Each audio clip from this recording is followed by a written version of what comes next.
Have you ever sat down, looked around your place, and thought, all right, it's just me now.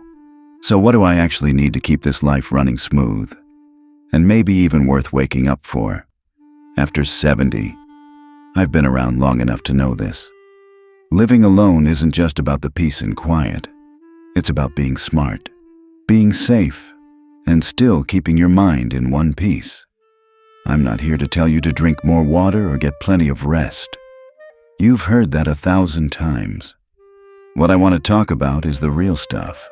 The things that make solo life after 70 not just survivable, but actually dignified, maybe even enjoyable on the right day.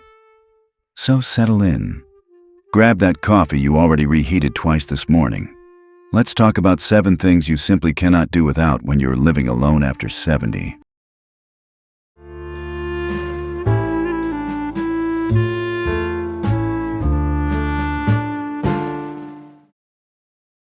Number 1. A check-in chain that knows when to worry. This one comes first because it matters more than most people think. When you're living alone after 70, having someone to expect to hear from you each day isn't just a nice habit, it's your safety net. I'm not talking about long conversations or daily phone calls where you rehash the weather for 20 minutes. I mean a simple rhythm. Someone out there is waiting to hear you're still breathing. I know a man named Walter, 75 years old, lives alone in a small house on the edge of town, hands like a carpenter, voice like gravel, and a stubbornness that could outlast a mule. He's not big on technology, but he's sharp. He and his daughter worked out a deal. Every morning before 9, he sends her one emoji. That's it. Sometimes a thumbs up, sometimes a coffee cup. One time, it was a pancake, and she called him right away just to make sure he wasn't choking on syrup. No text by 10. She calls, no answer by 11.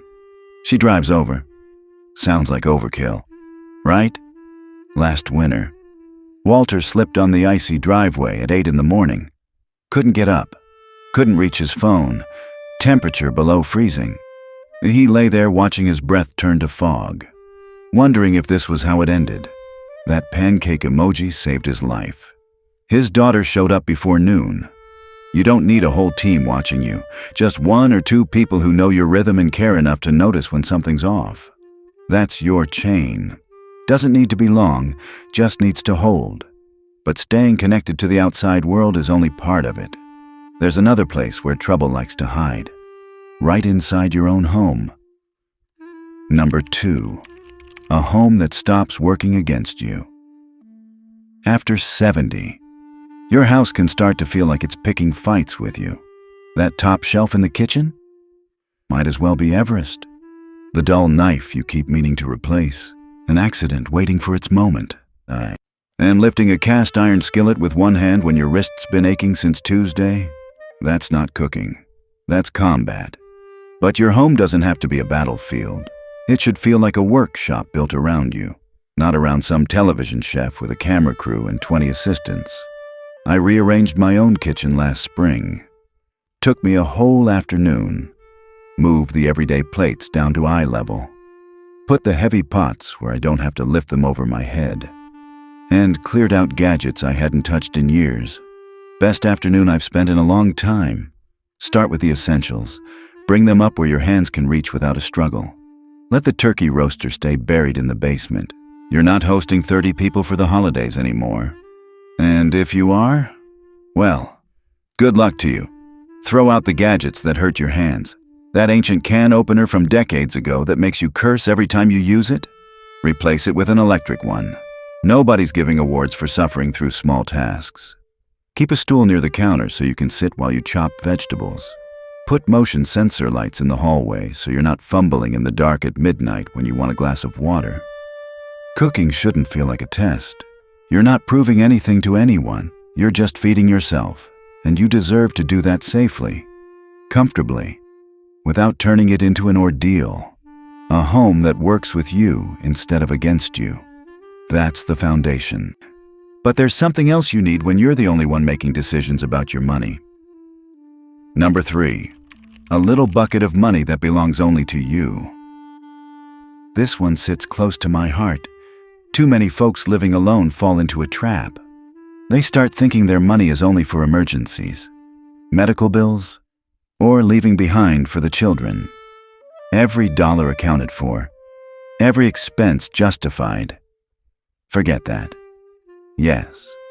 Pay your bills, keep the lights on.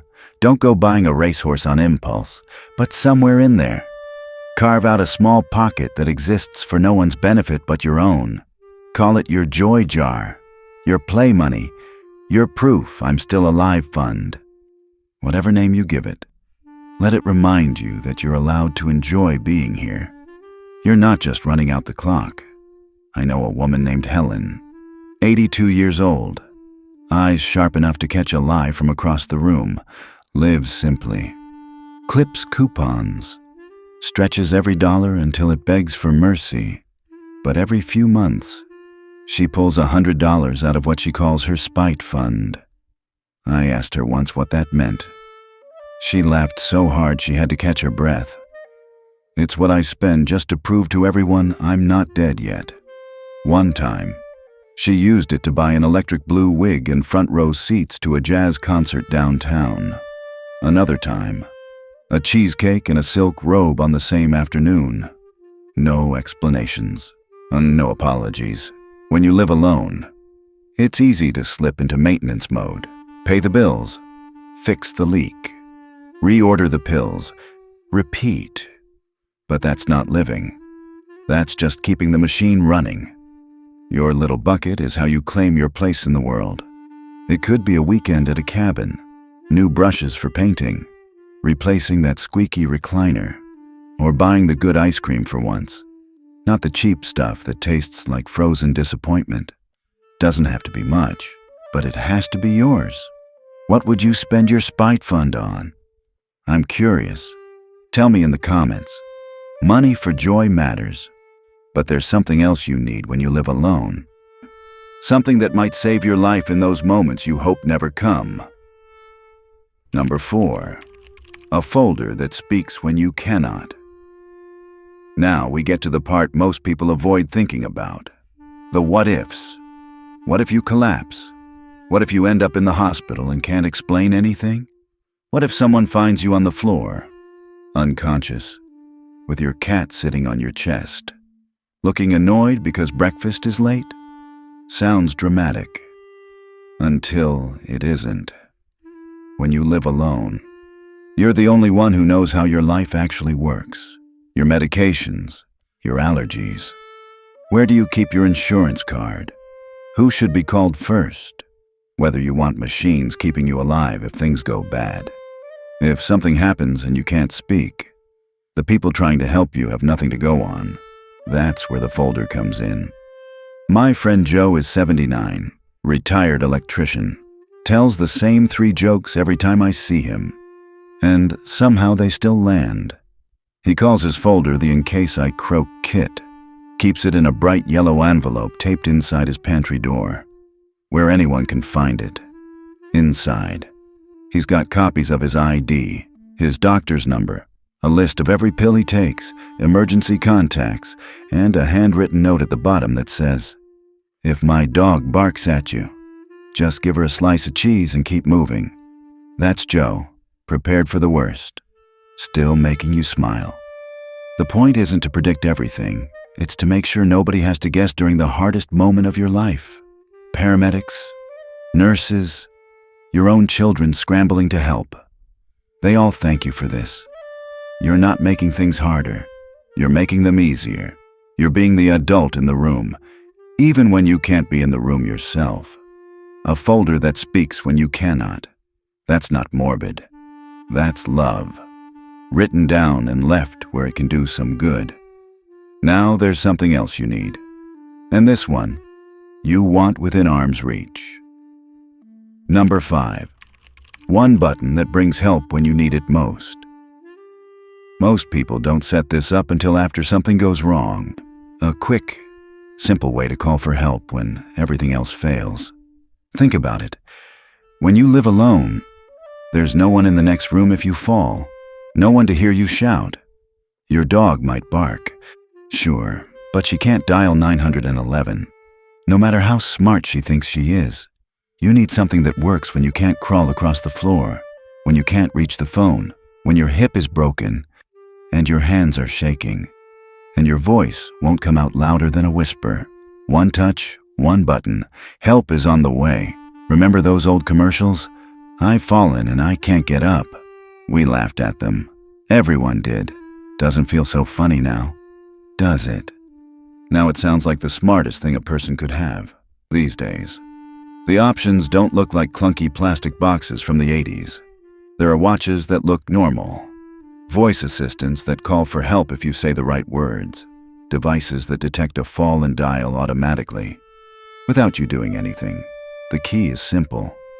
Whatever you choose, it has to work when you're scared, when you're shaky, when you're half asleep at 3 in the morning, and something just went very wrong. Can you use it with one hand? Can you use it with no hands? That's the test. Set it up now, before you need it. Not because you're fragile, because you're smart enough to know that luck runs out eventually. By the way, where are you watching from today? Drop your city or country in the comments. I like knowing how far this little community of ours reaches across the world. One button for emergencies. That can save your life in a crisis. But there's something else you need every single day. Something that keeps you steady when everything else feels like fog. Number 6. A ritual that anchors you when the days blur together. Living alone. The days start bleeding into each other. You forget whether it's Tuesday or Thursday. You water the same plant twice. You catch yourself watching a show you finished yesterday, not remembering a single scene. That's when you need a ritual. Not a routine, a ritual. Something small and quiet that tells your brain, I'm still here. This day is mine. My neighbor Gloria is 80 years old. Voice like warm honey. Hands that shake a little but still move with purpose. She decorated her walker with glitter tape, and it catches the light every time she steps onto the porch. Every single morning. She sits in the same chair with the same mug, and she listens to one gospel song on the radio before she does anything else. She told me once it gets her soul lined up before the day tries to knock her sideways. Doesn't have to be spiritual. Doesn't have to be complicated. Feed the birds at sunrise. Light a candle and write one sentence in a notebook. Sit with a warm cup in your hands and do nothing but breathe for 5 minutes. You do it because you need it. Because it's an anchor when everything else drifts. Because on the mornings when the quiet feels too heavy, that ritual is the one thing that says you're still here, still choosing to get up. One ritual to keep you anchored. But there's one more thing you need, and this one might be the hardest of all. Number 7. The courage to ask for help before you're desperate. This is the one most of us fight against. Somewhere along the way, we picked up a lie, that asking for help means weakness, that it means giving up, that it chips away at who we are until nothing's left. Let me tell you the truth. Asking for help early is a strength. Waiting until a crisis hits, that's what steals your power. I know it's hard. We spent our whole lives being the ones others leaned on, raising children, holding jobs, keeping everything from falling apart. Reaching out now feels strange, almost embarrassing, like admitting defeat. But here's what I've seen: the people who thrive alone into their 70s, 80s, and 90s. They ask before they're drowning. They get the neighbor's kid to change the light bulb before they try it themselves and fall off a ladder. They mention the new ache to their doctor before it becomes an emergency. They say out loud, I've been lonely lately, before that loneliness becomes a weight they can't lift. Nothing heroic about suffering in silence. The people who love you want to help. They do, but they can't read your mind. They don't always see the tired behind your smile. You've gotten too good at hiding it, so choose the braver path. Speak up Ask your niece to walk you through that phone update you've been avoiding. Tell the pharmacist to explain the new pills again. This time slower. Call a friend and say, "I could really use some company today." You don't lose independence by reaching out. You protect it. And after everything you've been through, you've earned the right to ask for a hand once in a while. So that's it. 7 things you cannot do without when you're living alone after 70. And notice, most of them aren't things you buy. They're things you build. Systems, habits, small choices that add up to something that holds you steady. A chain of people who notice you. A home that helps instead of hurts. A little money set aside just for living. A folder that speaks when you can't. A button that brings help fast. A ritual that anchors your days. And the willingness to reach out before you're drowning. Living alone at this age doesn't mean facing everything by yourself. It means designing a life that supports you, on your terms, at your pace, with nobody telling you how to do it.